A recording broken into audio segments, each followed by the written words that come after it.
Kenapa harus dipertahankan betul-betul orang meyakini bahwa saya keturunan Nabi? Untuk apa? Hanya satu jawabannya, untuk kehormatan dan materi yang ingin dia dapatkan dari pengakuan itu. Dan masanya sudah selesai yang demikian itu untuk Wonogiri, yang lain belum. Biarkan yang lain dalam perasaannya yang terjajah, sehingga dia dilahirkan oleh ibunya sebagai manusia merdeka, hari ini masih terjajah oleh kedustaan yang diciptakan. Tidak ada lagi mulai sekarang. Kita bangsa besar, kita turunan pembangun daripada Borobudur, kita turunan pembangun daripada Prambanan. Peradaban Indonesia yang besar di masa lalu melahirkan kita hari ini yang ada di muka bumi dari peradaban dan orang-orang yang besar di masanya. Dan tidak boleh orang Wonogiri, orang Jawa merendahkan diri serendah-rendahnya di hadapan bangsa lain, baik atas nama kemanusiaan atau atas nama agama. Tidak boleh orang Wonogiri, orang Jawa merendahkan diri di depan siapapun. Maka yang harus jadi raja, sedikit lagi ya, nanti kita diskusi. Takut masih ada yang ingin ditanyakan atau tidak setuju, tidak apa-apa. Jadi kebenaran itu tidak mesti diikuti semua orang, tapi pasti ada orang terbuka. Minimal kesalahan dan kedustaan itu ada penyeimbangnya, ada second opinion, sehingga orang-orang yang berbuat dusta pada masa lalu tidak semena-mena untuk menjajah orang-orang yang hidup di hari ini demi menaikkan privilege dan ketokohannya di tengah-tengah masyarakat berdasarkan nasab yang diakui secara tidak berdasar itu. Ya. Setiap masa ada kitab yang sudah ditulis untuk keluarga Nabi. Kalau nasabnya memang nasab sahih, setelah kita meneliti nasab itu, maka akan dapat terverifikasi dan terkonfirmasi dari kitab-kitab nasab itu. Oh, ini ada di kitabnya, ini benar. Bapaknya namanya Ahmad, oh ada tuh disebut dalam kitab ini. Bapaknya Ahmad namanya Isa, oh ada di dalam kitab yang lebih tua. Isa nama ayahnya Muhammad, oh ada di kitab yang lebih tua lagi. Muhammad punya ayah namanya Ali Al-Uraidi, dalam kitab yang lebih tua lagi, oh ada. Setiap masa ada kitab yang sudah ditulis untuk keluarga Nabi. Ya aja keluarga kita mah 4 nama aja udah hebat kita hafal, betul nggak? Apalagi orang Jawa yang turunan raja aja banyak yang nggak hafal, apalagi kita yang bukan turunan raja.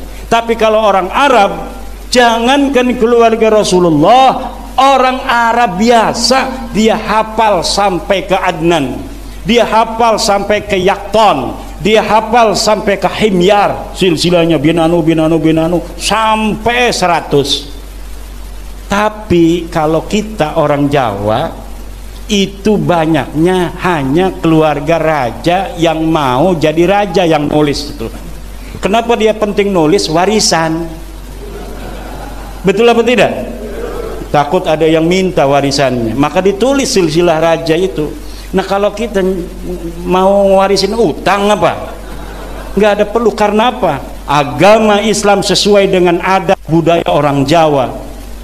La fadla li arabiyyin ala ajamiyyin illa bitaqwallah. Tidak ada orang Arab lebih mulia dari orang Indonesia, orang Ajam, kecuali dengan takwanya. Siapa orang yang bertakwa, dia yang harus dimuliakan. Siapa orang berilmu, dialah orang yang mulia. Bukan karena dia turunan raja akhirnya dia minta privilege di tanah Indonesia ini, nggak bisa. Bukan karena dia turunan Nabi akhirnya mengambil pajak sama kiai-kiai. Katanya ente ini kiai, jadi kiai banyak duitnya itu gara-gara enjit aneh. Bayar zakat sekarang, bayar pajaknya. Jadi dia mengut pajak katanya. Gara-gara para kiai itu jadi kiai kemudian banyak rezekinya gara-gara mengajarkan ilmunya enjid aneh itu. Dan ini naudzubillah summa naudzubillah dzalik tidak dilakukan oleh keturunan Nabi yang asli. Tidak ada keturunan Nabi yang asli yang berpikiran seperti itu, menganggap bahwa dia merasa berhak untuk dimuliakan hanya karena dia keturunan Nabi Muhammad. Keturunan Nabi Muhammad yang asli tidak akan seperti itu. Apalagi ada orang yang tidak percaya dengan nasabnya. Kamu keturunan Nabi Muhammad? Iya. Nggak percaya orang seperti keturunan Nabi. Orang yang keturunan Nabi asli nggak bakal marah. Yang asli pasti nggak bakal marah. Iya, ngapain? Saya anak siapa kamu? Samlawi bapak saya. Nggak percaya kamu anak Samlawi? Ya biarin. Ya enggak? Ya kamu percaya nggak percaya, saya tetap anak Samlawi. Turunan Nabi asli, orang mau percaya mau kagak dia turunan Nabi, ya saya tetap turunan Nabi. Betul tidak? Lalu apa hubungannya dengan orang? Kenapa harus dipertahankan betul-betul orang meyakini bahwa saya keturunan Nabi? Untuk apa? Hanya satu jawabannya, untuk kehormatan dan materi yang ingin dia dapatkan dari pengakuan itu. Dan masanya sudah selesai yang demikian itu untuk Wonogiri, yang lain belum.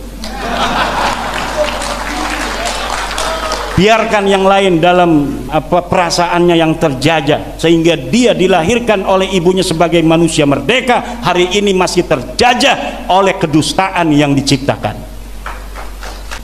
Ngakunya turunan Nabi, mabok, katanya harus kasih beras, katanya kakinya lebih mulia daripada sorbannya kiai, walaupun dia tukang mabok. Naudzubillah, tidak ada ajaran Islam seperti ini. Kalau ada narasi-narasi yang demikian, itu adalah narasi penipu-penipu dari orang yang mengaku turun Nabi, padahal Nabi lebar dari dirinya, tidak ada kaitan antara dirinya dengan Nabi dari silsilah nasab dan akhlak, tidak ada.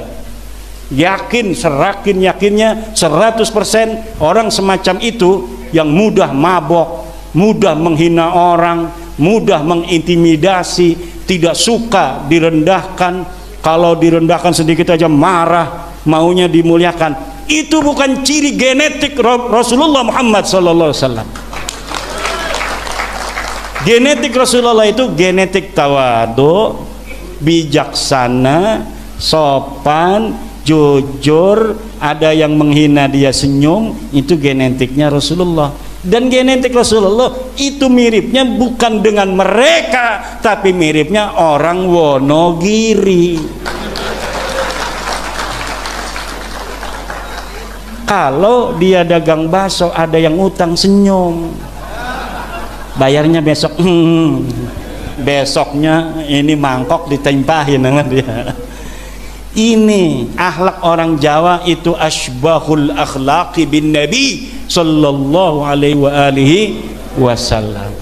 Cuma ketawaduan ini sekarang jangan dipakai 100%. Orang yang terlalu tawadu gampang dijajah. Orang yang terlalu sopan gampang ditipu. Orang yang terlalu tawadu gampang dijajah, orang terlalu sopan gampang ditipu. Sama dengan orang yang selalu husnudon, mudah sekali ditipu. Ada maling datang, kayaknya mau maling, bukan, kita juga boleh suudon, husnudon aja. Padahal tampangnya udah kelihatan, tampang maling kan, pelangap-pelongo segala macam. Lah husnudon, kita kan hatinya nggak boleh suudon pada orang. Akhirnya alhamdulillah laptop dan HP-nya hilang, lagi di meja. Dia ngambil air, dia balik lagi, laptop sama HP-nya sudah hilang oleh tamu yang dia husnudoni sendiri itu. Kita harus tawadu, tapi bukan merendahkan diri di hadapan bangsa lain. Kita harus sopan, tapi bukan berarti kita bisa ditekan. Kita harus berakhlak, tapi bukan berarti kita mau direndahkan.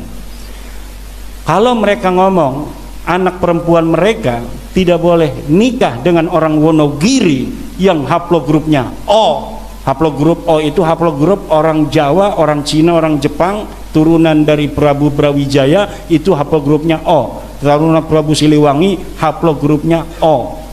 Kalau mereka mengatakan bahwa anak perempuan mereka tidak boleh nikah dengan orang Wonogiri laki-lakinya, maka mulai hari ini orang Wonogiri harus kompak Tidak ada perempuan Wonogiri yang boleh dinikahkan dengan para pemalsu nasab.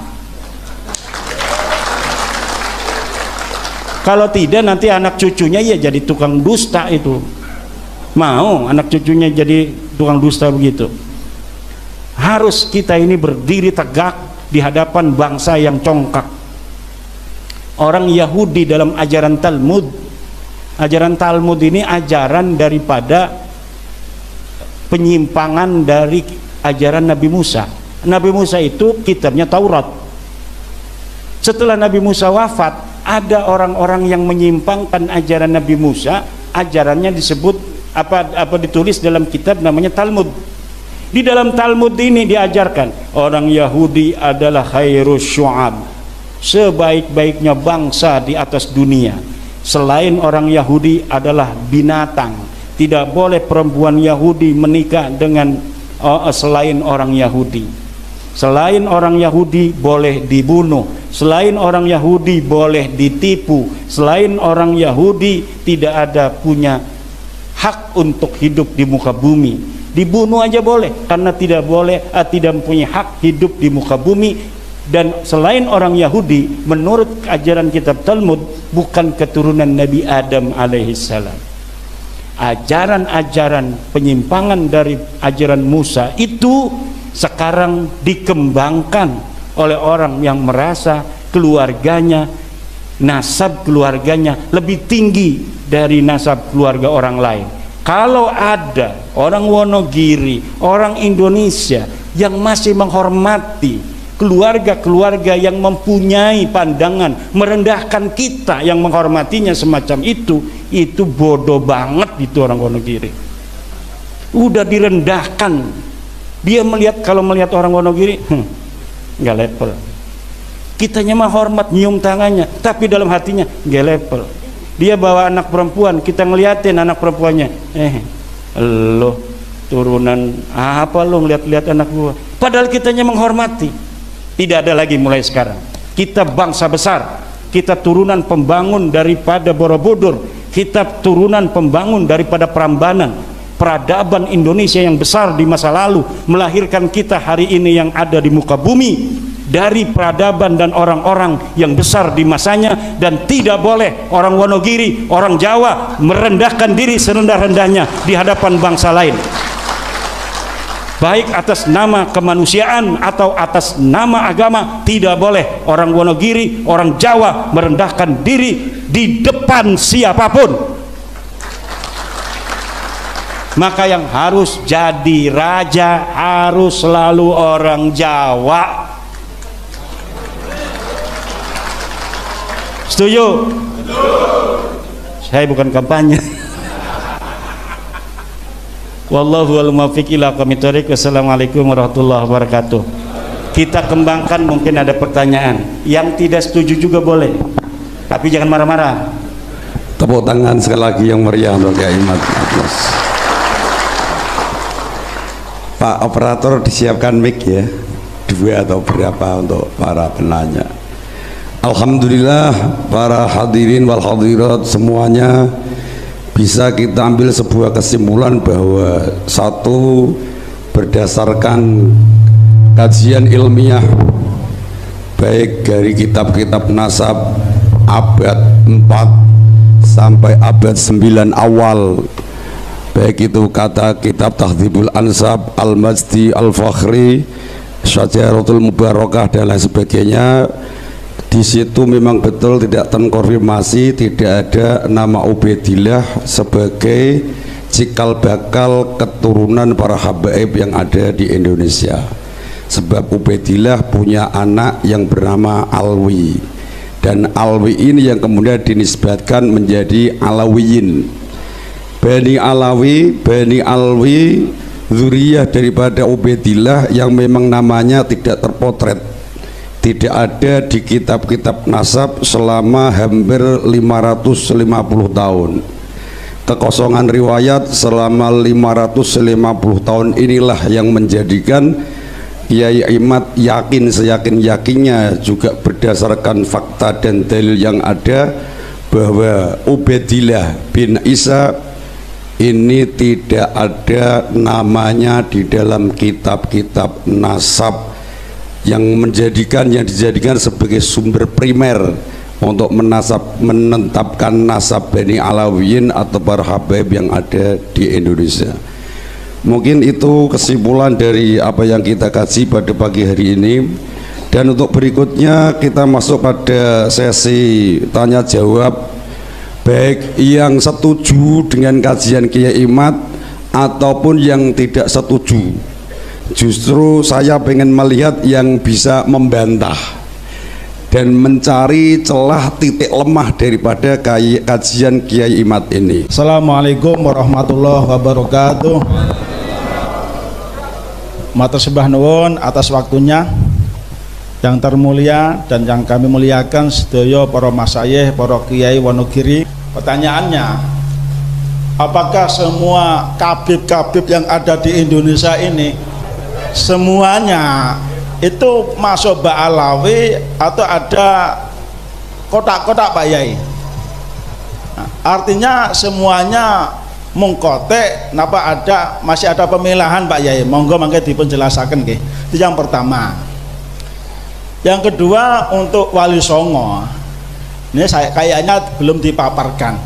Monggo mangke dipun jelasaken apakah Wali Songo itu katut Ba'alawi atau mboten ngoten nggih. Khawatirnya wis diidolakan, wis diziarahi, ternyata namu wali tapi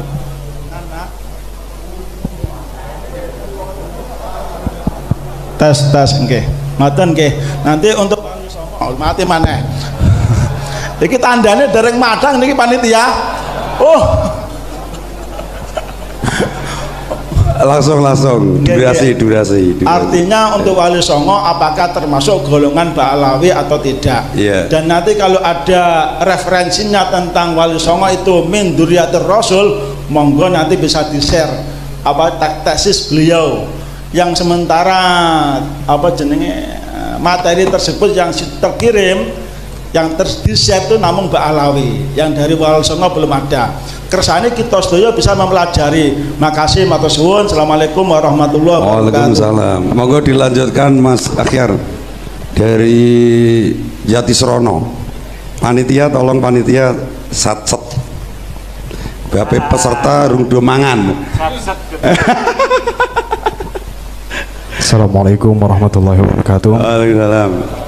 Bismillahirrahmanirrahim. Sebelum saya menyampaikan pertanyaannya, disclaimer terlebih dahulu bahwasanya saya bukan dari golongan muhibbin atau apapun. Tapi pertanyaannya begini. Dari 87 jumlah nasabah yang tercatat dalam sejarah yang dikutip oleh Bakar Abu Saif yang pada masa Tobakotu ketiga sama keempat, kitab yang ditukil oleh jenengan itu hanya satu kitab saja. Bahkan ada lebih dari 50 kitab nasabah saat itu yang belum dikutip. Kemudian yang kedua, apa yang kami temukan dari Abnaul Imam, dari kitab Abnaul Imam fi Misra wa Syam halaman 167, Ibnu Toba Yahya bin Muhammad Al-Qasim Al-Husaini Al-Alawi yang wafat pada abad kelima, beliau mencantumkan Abdullah atau Ubaidillah sebagai putra dari Ahmad bin Isa. Kemudian di kitab lain As-Suluk fi Tabaqatil Ulama wal Muluk, karya Al-Qadi Bahauddin Muhammad bin Yusuf Al-Kindi, wafat pada abad 8, juga ketika menceritakan Abul Hasan Ali bin Muhammad, beliau menyebutkan Abdullah sebagai putra dari Ahmad bin Isa. Oleh karenanya pertanyaannya, apakah tesis yang jenengan buat itu sudah mencakup sekian banyak buku atau kitab nasabah atau hanya sebagian saja? Karena dari beberapa tesis yang saya baca dan juga pemaparan, bahkan 20% saja dari kitab-kitab nasabah belum jenengan tukil. Mungkin mohon tanggapannya ya. Apa dipukul rata ing kita unasab apakah tidak itu? Yang perlu dipertegas bahwa kalau kita mengenal FAM di Indonesia itu Ba'alawi FAM-nya kan macam-macam. Ada Asegab, Al-Idrus, ada BSA bin Syekh Abu Bakar, ada Al-Khabsyi, ada Al-Masyhur, Al-Khirid, ada Barokbeh dan lain sebagainya. Tolong itu juga diperjelas Pak Kiai.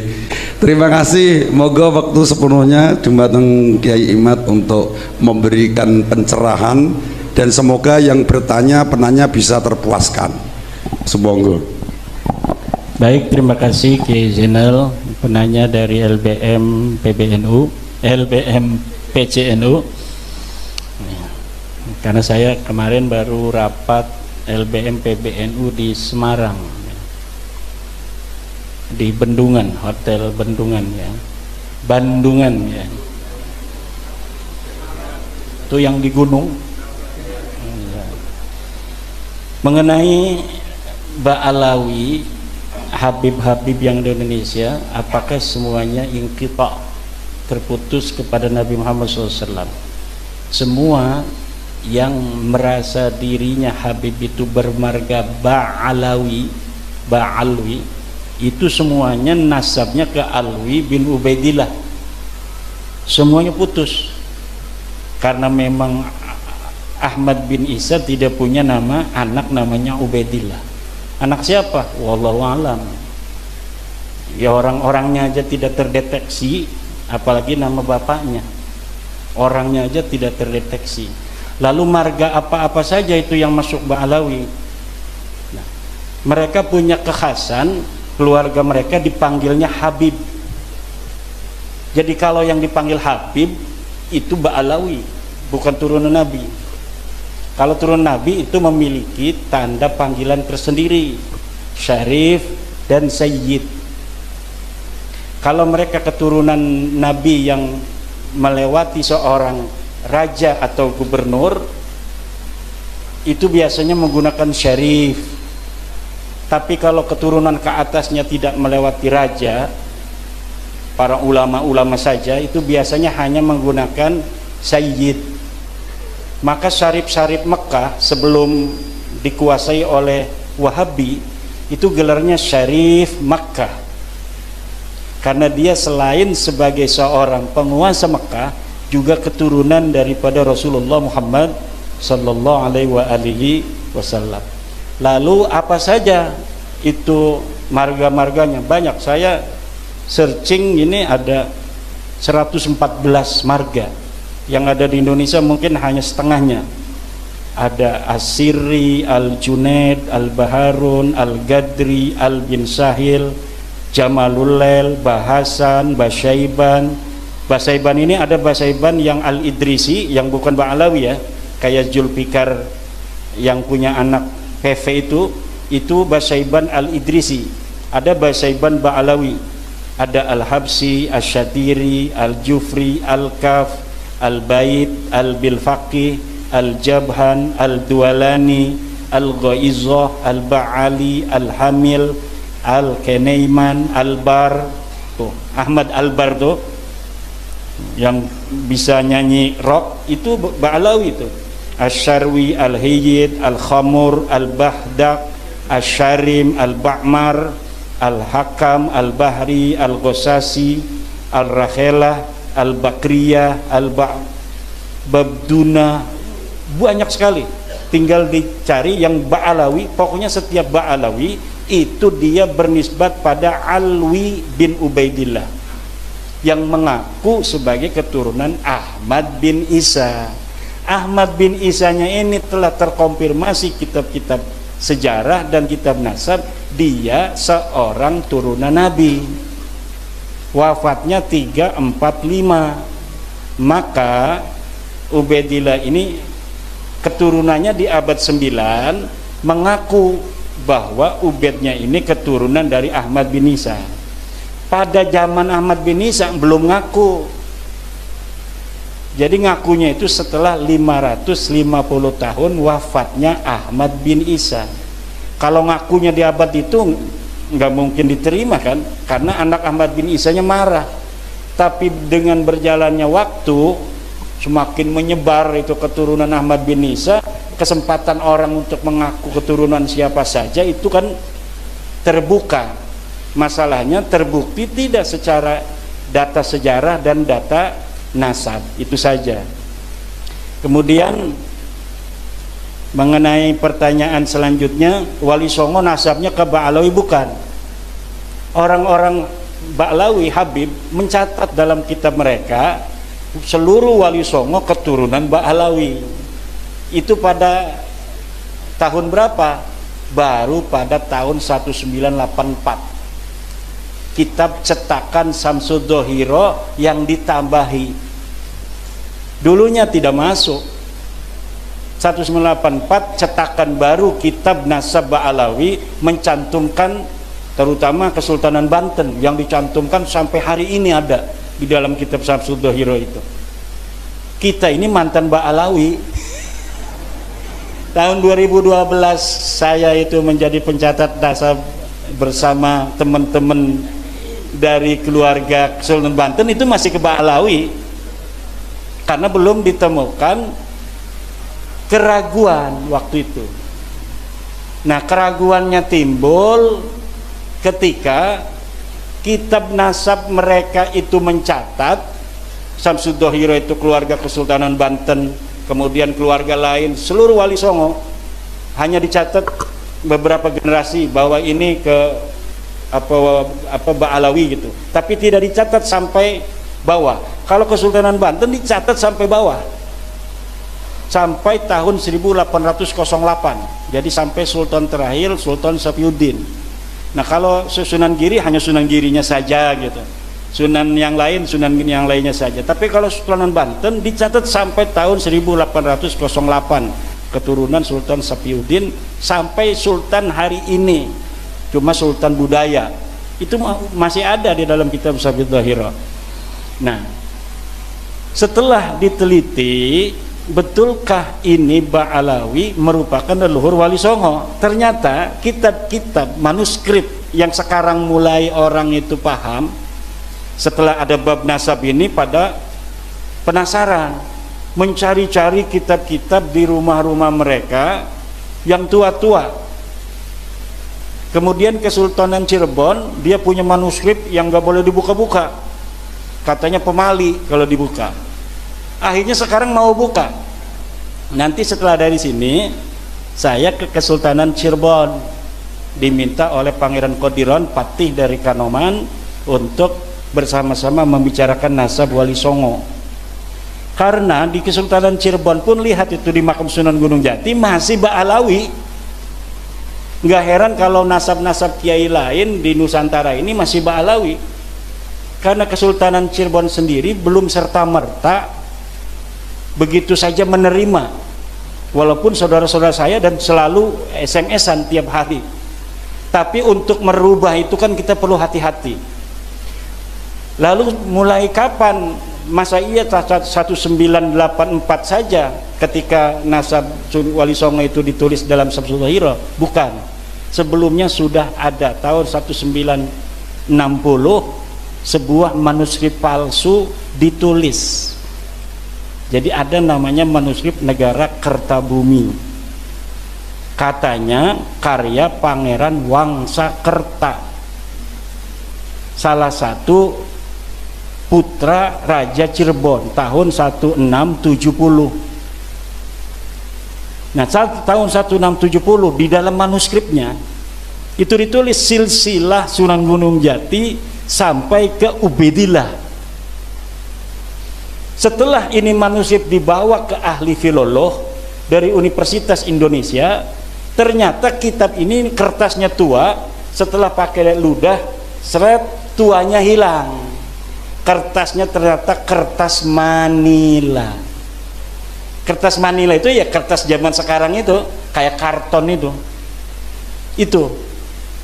Jadi upaya itu sudah sejak 1960.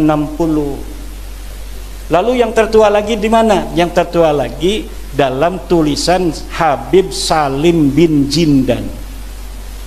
Habib Salim bin Jindan datang ke Kesultanan Banten, Sultanan Cirebon, Jogja, Solo, Madura, bertemu dengan Syekh Khalil Bangkalan. Kemudian ini Syekh Khalil, silsilahnya Syekh Khalil ini dari Ampel, ini dari Sunan Gunung Jati sampai ke Rasulullah. Akhirnya sekarang orang-orang pada berihtijaj dengan Syekh Khalil Katanya Syekh Khalil sendiri sudah menetapkan Wali Songo ini ke Ba'alawi. Iya, karena Syekh Khalil mendapatkannya dari Habib Salim bin Jindan. Habib Salim bin Jindan itu adalah ayah dari Habib Ahmad bin Jindan, orangnya soleh, tawadu, karena dia ngajinya sama kiai-kiai, bukan nama Ba'alawi. Dia ngaji sama kiai-kiai, makanya tawadu. Habib itu kalau ngaji sama kiai ya kayak kita, tawadu. Kenapa? Sinaran cahaya Jawa, keramat Nusantara itu akan masuk ke dia. Yang berbeda-berbeda itu, lihat gurunya ada nggak guru Jawa, dapat nggak dia keramat tanah Jawa? Nggak dapat. Kalau yang sombong-sombong itu nggak dapat keramat tanah Jawa, jadi dia tidak dapat doa dari Sabdo Palon sama Syekh Subakir dulunya. Kalau yang dapat doa dari Syekh Subakir perjanjiannya dengan Sabdo Palon, ya kita mengindonesia. Tidak ada perbedaan kita berdasarkan keturunan dengan siapapun. Nah, itu intinya. Kemudian, nah jadi Wali Songo ini sampai sekarang belum tuntas. Makanya saya jarang ngomong Wali Songo karena belum selesai. Dan menurut saya Wali Songo ini mau ke Nabi, mau ke jadi Syarif Sayyid, itu nggak terlalu berbahaya. Kenapa? Mereka mengutamakan ilmu, tidak mengutamakan nasab. Jadi tidak akan merasa orang Jawa itu merasa direndahkan oleh turunan Wali Songo. Kalaulah cara Wali Songo sama dengan cara mereka ini sekarang nggak masuk Islam itu orang-orang Jawa. Orang Jawa itu begini-begini, tapi kalau direndahkan betul-betul melawan, betul nggak? Wali Songo tahu, makanya Wali Songo sangat merakyat. Dia merasa seperti orang Jawa sendiri. Makanya itu Sunan Kudus itu nggak ada anaknya yang pakai Sayyid, pakai Syarif, nggak ada. Walaupun dianya masih Sayyid Ja'far Shodiq, namanya masih pakai Sayyid Ja'far Shodiq, tapi anaknya saja nggak boleh pakai. Sampai sekarang anaknya ya menyatu aja dengan orang-orang di Kudus itu. Mungkin ada juga yang ngojek untuk Sunan Kudus itu, untuk keturunan Sunan Kudusnya.